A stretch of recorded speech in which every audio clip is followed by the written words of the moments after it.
Hi, welcome to I Tried to Eat My Phone. I am Karen Jaworski, and I am joined today by two of my very best friends, Lisa and Kara, and we're going to talk appropriately about friendship today. Um, I was thinking, have you ever unfriended anyone on Facebook or in like real life? Like someone, when has there been a time where you were like, done? And you don't have to say names, but I'll name names, and yes to both. Kara, I bet you have. You've definitely unfriended someone. I've unfriended multiple people on Facebook, and I have unfriended some people in real life.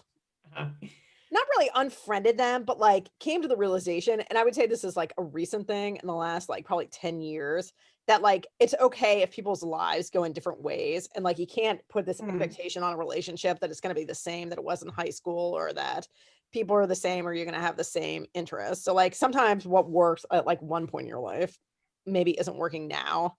Yeah. And so personally for me, like I was always feeling bad that maybe something wasn't working out the way I wanted it to, or like looking for somebody's approval. So I didn't like send a note like, don't talk to me, but more like I just stopped. Okay, well, actually, one thing I would stop doing, I would hide someone on Facebook, not block them, but then I wouldn't like see their stuff all the time. So I was kind of like, if I wanted to actively like seek out information or like make a connection or something like that, like the option was still available, but it wasn't like coming at me without me like initiating it, if that made sense. Yeah, yeah, no, that And totally makes sense. Yeah. like the person I'm thinking of, and there's probably a few people like this, they they were not initiating anything. So it was like they would never call me. It was always me like doing the calling or whatever. So anyways. Yeah. How I, about I you, think Yar? I think that's real quick. I think that's what makes our friendship work is that we all are like kind of equal partners in terms of contacting each other. It takes two to tango, as they say. I mean, you have to be in it with the other person. So Right. I will also add too that I've had friends that like their lives got really busy, or like you know, like you guys had kids like a decade or more before I did. And like I think that adds a whole nother dynamic. Not that you can't be friends with kids, but like suddenly you have something in your life that is like a non-negotiable in a yeah. way that like probably, you know what I mean? You can always tell your husband like, yeah, I'm going out to dinner with like XYZ, but like you have to like breastfeed the baby or whatever. It doesn't really work the same way. So Lisa, how about you? Have you ever had So someone that you I've never unfriended anyone, but I did what Kara did with the hiding. I've definitely done the hiding. yeah. It's definitely some people that it's like, okay, I can't handle like either the number, the quantity, or quality of what is showing up. Sometimes it's quantity, sometimes it's quality. So I've done that. But in real life, I would say I have never like said, I've never actively said, oh, I'm ending this, but I've definitely grown apart from people that like I thought, oh, I'll never grow apart from XYZ person, but it's happened over time. And I do think I totally agree with Kara and you, Karen, that it requires effort. And so after a while, if you're just feeling like you're giving the effort and not getting anything, that's fine. People have moved on, and yeah. So but I yeah. haven't actually hit the unfriend button. Uh I'm too scared. I just unfriended my Sadie Hawkins date from senior year. Really? Yeah. Oh, yeah. I remember who this person is. What? So, was it political stuff or? It was like I like almost never post political things. I posted this thing about the New York Times did this like deep dive investigation into his tax returns Okay. that I thought was like very interesting, and I was kind of like amazing journalism, and so I put it out there with maybe like an editorial comment, but like I really never post things like this. And this is a good example of why. So I mean, it's kind of interesting to see who liked this, and then also like who who commented. And so there were like a couple like pro-Trump people, but the comments were so stupid. And then I was like, I don't really want to be friends with people like this. I mean, what it got to me is I was like, well, maybe, this is just money. I mean, like everybody voted for different people, but I was like, well, like at least he didn't put like Mexican children in cages. And then somebody was like, Obama built the cages. And I was like, you know what? This It's is like, come on. this is dumb. And then I was like, I just am on this Facebook to like see people's pictures of their kids pretty much Right. for vacations. So Yeah. like, so then I was like, there were about 4 people, just that post alone. You're dropping like flies. The date, I was like, this guy's not giving me anything. I'm like, he never posts pictures of his kids. Like his wife does occasionally, but like, I don't know Yeah. anything about his, like he's not out there sharing anything with me. So I thought, Yeah. we're out of here, Melly Gary. You had your bite crack at the bat back in 1992. I will say that I've only unfriended maybe like one person. I've hidden a lot of people, and unfortunately, a lot of the people I've gotten rid of are extended family members that I felt were very little vitriolic and a little preachy about some things, and or not nice in a way. But I had to unfriend someone in real life, and it was I remember tough. this. And yeah. And just she had gone down a road that was really tough and kind of was upset with me for not constantly being there for her. When I had little kids and a full-time job and a husband who was a firefighter, and that was tough because we were close, and all of a sudden it was my fault for not, doing everything all the time for her. And so that had to end. I think too, as you get older, there are times where you realize what relationships are toxic, and what I mean at this point, it's like, what's not to sound, this sounds maybe like selfish, but what's benefiting me? Like your friendships are a benefit to me. I feel better when I talk to you. So why would I keep anyone around that doesn't make me feel better? So Yeah. It's part of getting older where you just don't care as much anymore. You don't. Like, I don't care as much about a lot of stuff I used to care about. So it's like, yeah. You can, it's easier to let that go and be like, all right, well, F it. Like, I'm out. Like, what do you think are like, I mean, we kind of spoke to this a little bit, but like with, being in touch and having it be like a relationship where you're both making an effort to be in touch. What do you think are good qualities in a friend? What do you look for in someone that makes you go, oh yeah, this is why? I will tell you that my closest friends, you two, Erin, some of my other friends, the number one thing is that I feel like they're really excited. Like there's literally no jealousy or competition. It's like if something good happens for me, they're excited. And if something good happens for them, I'm excited. And if they're hurting, I'm generally upset, and vice versa. But there's no like it's like a true, genuine caring for each other, and not like a one-upsmanship or a competitive thing. Or a lot of, I think, female relationships can get into some of that like dicey stuff, and that's what I found is just like true, genuine excitement and like happiness when things are going well or whatever. So that's huge. I think I always think that about our like when we all got married, and it was like, okay, there's this other person that has figured out how awesome this person is to me. Yeah. Like, and it's like, great, come on in, join the club. Like we all love this person. Yeah, exactly. And now you've figured it out too. So you're in. Like, what about you, Kara? Okay, I would not have said that, but that's actually like that's a really good point. And I will say I've had a few friendships in my life where the people have been competitive with each other. And like my high school friend group, I would say is mostly still intact, was very competitive with each other in high school, but in a way that I thought at that time in our life, it really pushed us all to like be our best. Like it was kind of a weird dynamic. The dynamic is pretty much almost totally dead, but I did this Zoom last night with these other friends from high school who like know these group, the competitive group, and I was talking about how when I got pregnant, they had this baby shower for me in Columbus, and we stayed at my friend Sarah's house. It's really fun, and so she's a doctor in Columbus, and somebody she works with does this like recreational 5K every year, and it was the same weekend.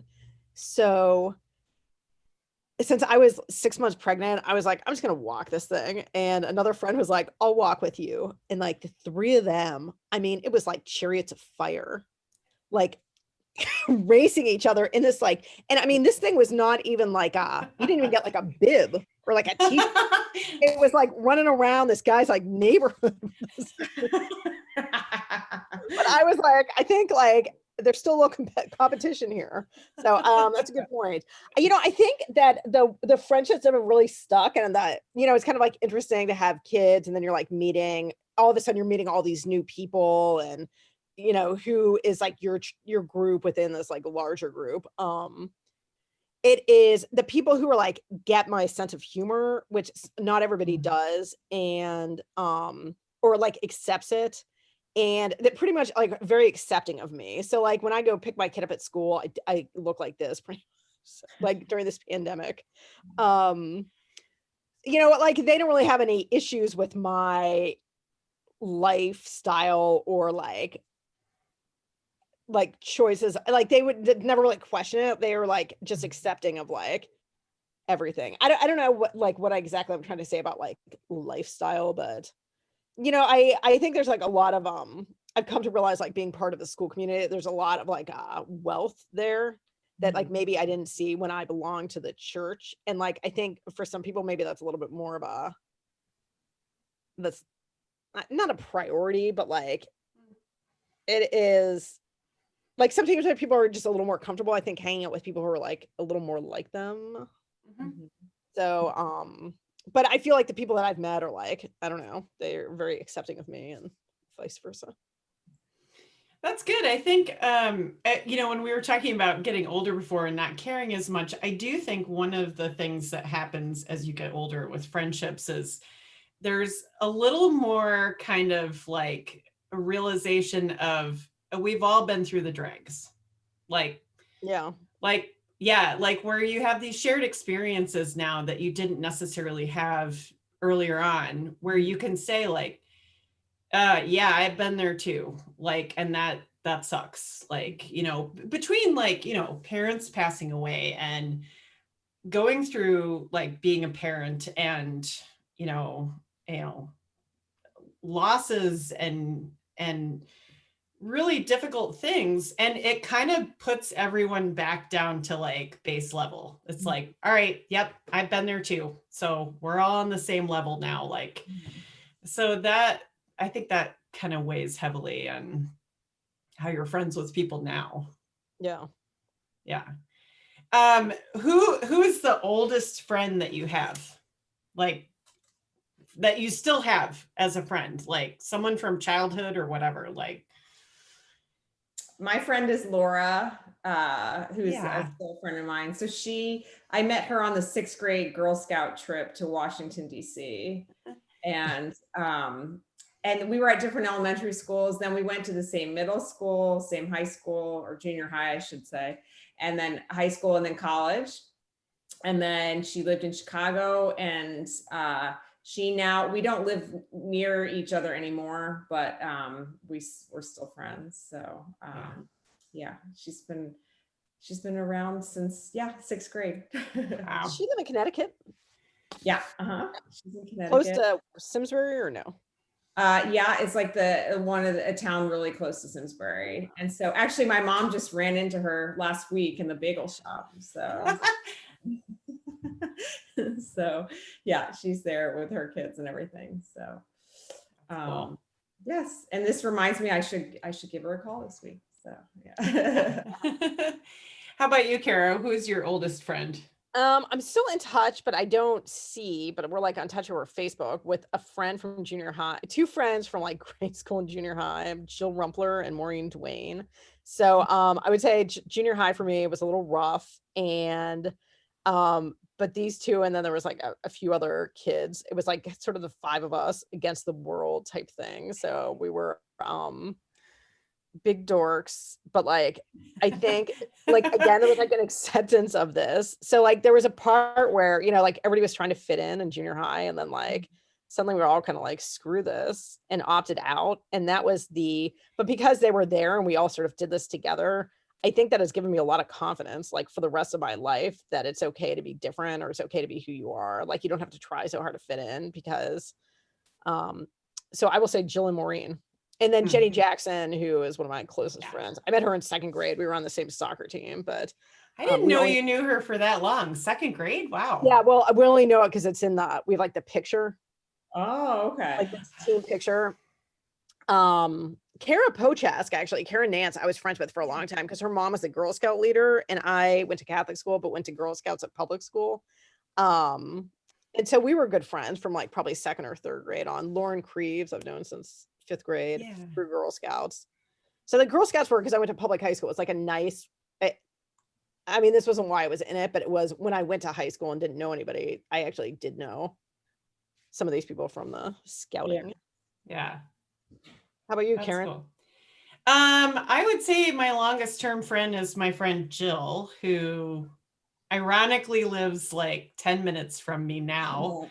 I mean, it's so weird. We grew up, we met each other. I think I moved to Rock Island, the Quad Cities in Illinois in 81. So the beginning of my second grade year, and Jill was a year older, and we were in a parochial school together that was tiny. Like there were like 6 kids in my grade.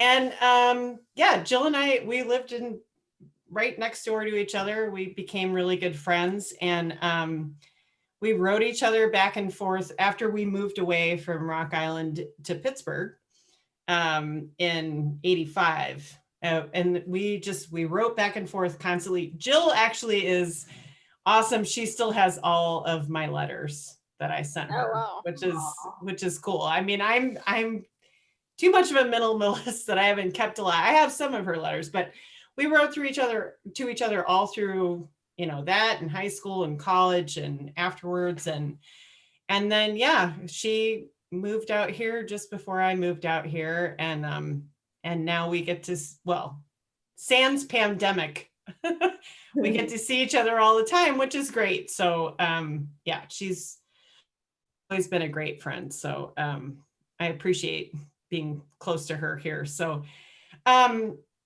speaking kind of to that, and we talked about, kind of the back and forth, like keeping up with friendships during COVID.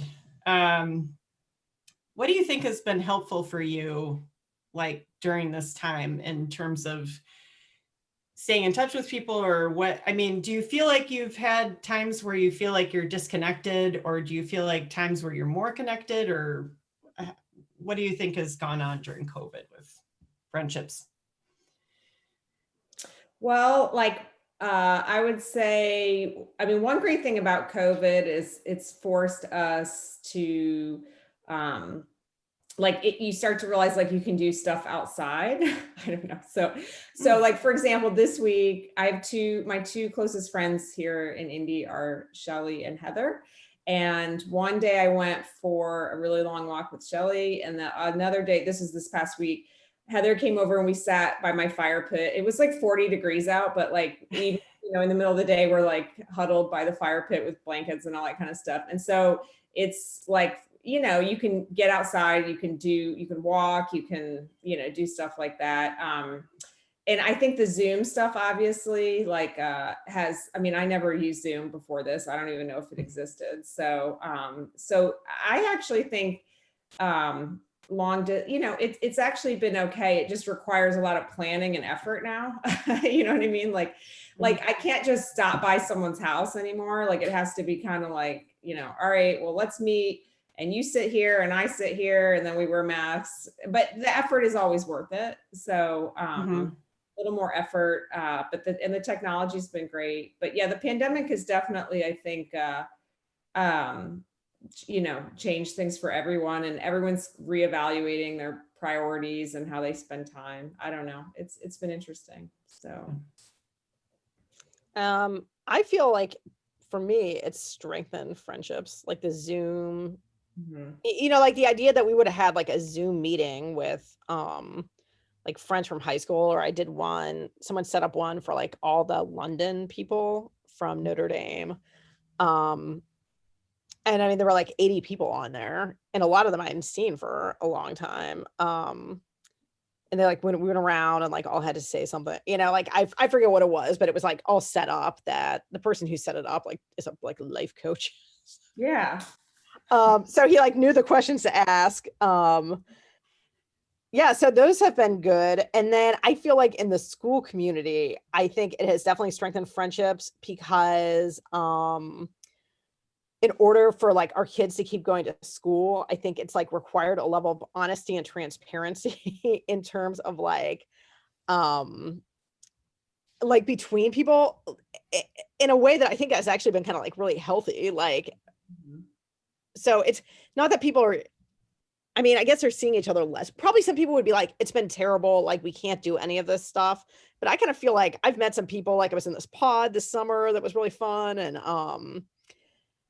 And yeah, maybe it is just I don't know. I feel like there's kind of a bonding because we're all trying to like make this work against the odds. And like what we've seen so far is that it is working and it's like Yeah. really exciting. So it's like we want to keep it going. So I mean, I'm like, I think my daughter is one of like less than 1,000 kids like in school in person every day in the Chicago area. And they let the schools, the Catholic schools, I think, pick whether they wanted to continue and do it after Thanksgiving. They're going to take like their 4 weeks. They'll be at home in December to Okay. January, but they really haven't had any cases, and I think that's because people are really like have come together and been like, this is the priority, and we want to do this, and like when this is over, we're really going to celebrate. But Mhm. like I don't know, I think it's been kind of like a bonding thing. So I don't know, but I do miss like going out to dinner or like drinks at the local bar. I mean, I don't know how often I was doing drinks at the local bar, but one thing I really kind of have missed is like traveling to see people. Yes. Yeah. So Yeah. family and friends, like I usually like sneak in a trip somewhere to go see somebody. So, Yeah, I mean, I will say like one of my last interactions with friends was when yeah. you guys were out, and I still to this day I feel like this like sweat beads on my head that thank goodness that you guys got back safely, because that was, I mean, we hit right before We had no idea. Kara, I remember we went and got like a snack and we're like, oh, there's probably some COVID around here or at the hotel. Maybe there's some COVID. We had no clue. I'm like on the airplane eating snacks, drinking. It's just like I know when people on the airplane had February, masks like, on, I was like, this is unusual. Yeah, I we got know. I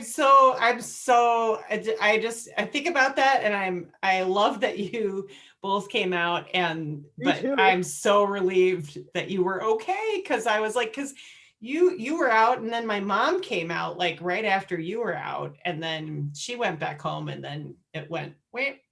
And now knowing all we know, like how much that was known about this coming into our world and no one told us, and then like whew.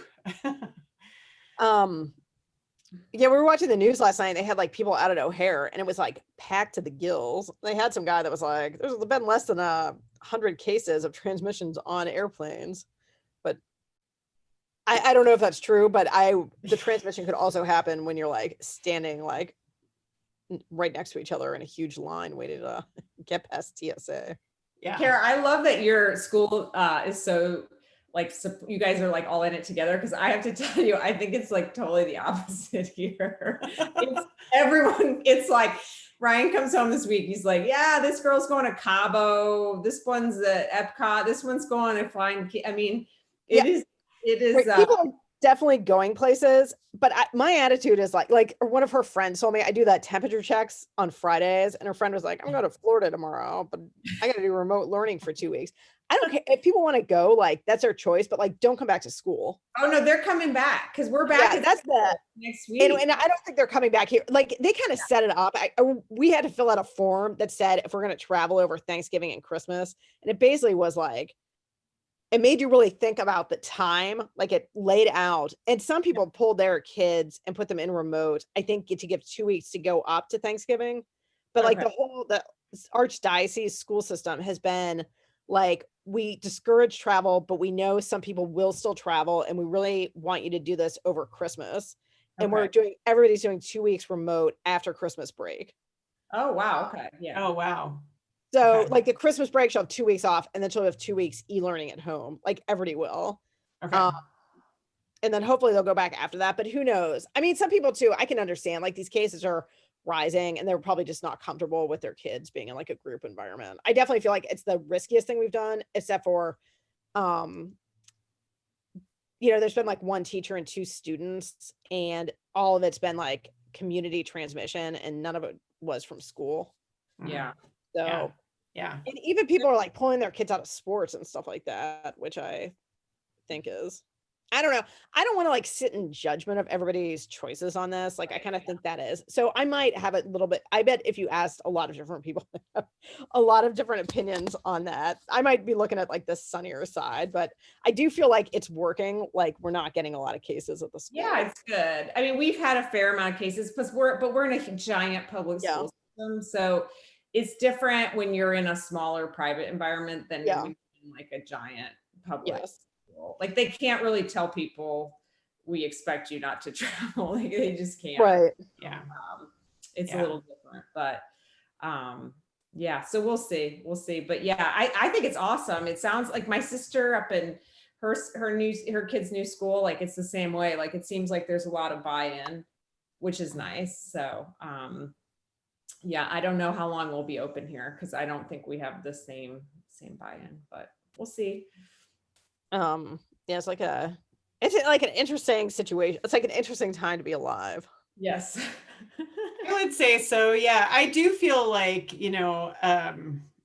speaking to kind of the, what's come about this that's positive. I do feel like, and actually that was one of my questions I was going to ask you is, when have you relied on friends the most? And obviously for me, it's been this year. And there have been times where I've felt like, really, this year, pandemic, like the one time I really needed people around. Like I don't ask for that much. And I was like, there were times where I was like, I just want to see my mom, like, or stuff like that. But I also think on the flip side, that COVID, what's that? You didn't miss anything.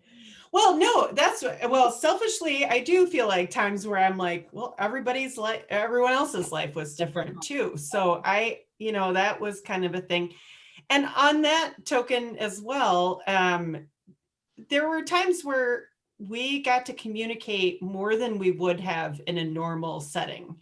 Like, we would have all been at work much more, and we would have all been doing a whole lot more, and would not have had the time people had time to connect. Mm-hmm. And that was, I feel lucky in that respect, because that really pulled me through mentally on getting through cancer treatment and all that kind of stuff, where I felt like, okay, I could reach out to you guys and talk to you, and you were everyone else. Yeah, you were there. So when is the time in your I know. Good. When is the time in your life that you feel like you really fell back on friends to support you? You go first, Kara.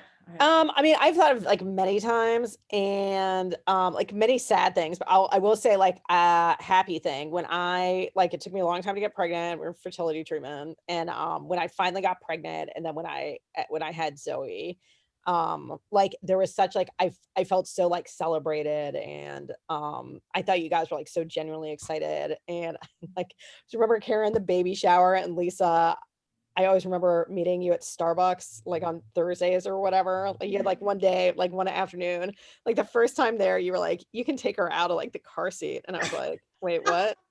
I was like, why would I do that? Like, to like hold her. I was like, what? Like, so I think it was like there, there's a lot going on, I guess, when you have a baby. And I don't think I was like the most, like, I wasn't super easygoing, or I don't know if I wouldn't say it came naturally to me, but like, I did feel like my friends were always checking in on me and like so excited about it. And, I actually, I have a friend who, she and her husband just adopted a 7-year-old from Colombia. So it's like a Wow. wild, so this thing has been like they're in their late 40s, and they wanted to adopt a child who they would be the same age as like the parents of other kids. Like they didn't want a baby because they didn't want to be Yeah. like 50 years old Yes. parents Okay, with I get it. Yep. and so they looked at all these different, domestic adoption through foster, and then my friends speak Spanish, and they landed on adopting in Colombia, and it took forever. And they really, you make these matches, and like one kid ended up having some issues that it wasn't going to be a match, and they thought, so it fell through kind of at the last moment. And then they got matched with their daughter, and then they shut down all flights from the United States because of COVID. So like this has been like months in the works, and they ended up getting on with a bunch of other families who were adopting from Colombia on a humanitarian flight, like Wow. out of the United States. And then they were Wow. down there for I think 6 weeks because they had to like quarantine for 14 days in their hotel. And then but I was like, you know what, I need to like check in on her because I remember like it's such a huge shift, like all of a sudden you're like have no time to yourself. And so Yeah. and I was like, I'm sure it's like the same thing, just kind of magnified because she's in school, she doesn't speak English, but everything's going great. So That's great. That's awesome. anyways, that was taking this in a different direction. No, I love that. Lisa, what about you? What's the time that you? I would say after Lily was diagnosed with autism when she was 3, was like, I was like, oh boy, like we are on a new path. And so I relied on friends long distance, but also I actually met a lot of people here that were, because we had just moved here, and I met a lot of people through the preschool and different programs, ABA, all that kind of stuff. And some of them are still, I'm still friends with like the parents and stuff today. And so that was like probably the hardest thing. And also the time when I was just like, yeah, definitely needed some support. Like we were in a new city. It was had like a left my crazy job. time. What? That was like a crazy time. It was crazy. Like I had left my job. We moved here. I didn't really know anyone. Dave's traveling. I remember the week before she was diagnosed, he was in Australia. He flew in and landed at like midnight the night before. I mean, I call that like the summer from hell. It was really 6 months of like horrible. It was so hot. I remember walking outside and like feeling, I don't know, like everything was hard. And so that was probably the hardest time, and the time when like I was trying to, just trying to rely on people and meet new people. And yeah, it was like pretty intense, but Yeah. anyway, but Well, what would we do without lifting each other up? And I will say that our group text is boosting all the time. I love that. yeah, Makes me happy. I'm sure we annoy the heck out of Erin sometimes. I have often wondered if she wants same thing. I'm like, oh God, she's probably like, oh. She's an adult. She can ask to be taken off if we're annoying her, but I'm sure she wakes up to like 96 messages sometimes. Like, oh my God. I love it. My kids know, they know when it's you guys. They're like, it's Karen. And I said, how do you know? They're like, because you just got 10 texts and like. I love that. Thanks to both of you. I appreciate this very much. This has been fun. And thanks for being great friends. Aw, Thank you. Can we stay on? Because I have a question.